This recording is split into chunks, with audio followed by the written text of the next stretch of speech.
దేవుడు స్వయంగా వచ్చి కాపాడాలని ఎదురుచూశాడు. చివరికేమైందో తెలుసా? ఈ కథ మీ కళ్ళు తెరిపిస్తుంది. ఒక పల్లెటూర్లో భయంకరమైన వరదలొచ్చి ఊరంతా మునిగిపోతుంది. అందరూ ప్రాణాలు అరచేతిలో పెట్టుకుని ఊరు ఖాళీ చేసి వెళ్తుంటారు. కాని ఒక వ్యక్తి మాత్రం నన్ను దేవుడే కాపాడుతాడు అని మొండిగా ఇంట్లోనే కుర్చీ ఎక్కి కూర్చున్నాడు. ఇరుగుపొరుగువారి పిలిచినా వెళ్లలేదు. నీటిమట్టం పెరిగాక ఇంటి పైకప్పు ఎక్కాడు. అప్పుడొక పడవ వచ్చి రమ్మని పిలిచినా ఎక్కలేదు.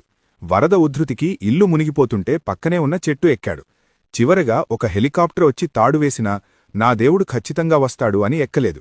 చివరికి ఆ చెట్టు కూడా కూలిపోయి అతను ప్రాణాలు కోల్పోయాడు. స్వర్గానికి వెళ్ళాక నన్ను ఎందుకు కాపాడలేదు దేవుడా అని నిలదీశాడు. దానికి దేవుడు నవ్వి, పిచ్చివాడా, నీకోసం ఊరి జనాన్ని, పడవను, హెలికాప్టర్ని పంపింది నేనే, కాని నువ్వే గుర్తించలేదు అన్నాడు. నీతి: దేవుడు మనకోసం నేరుగా ఆకాశం నుండి దిగిరాడు. ఆపదలో సాయం చేసే మనుషుల రూపంలో, అవకాశాల రూపంలో వస్తాడు. ఆ సాయాన్ని గుర్తించి ఉపయోగించుకోవడమే నిజమైన విజ్ఞత.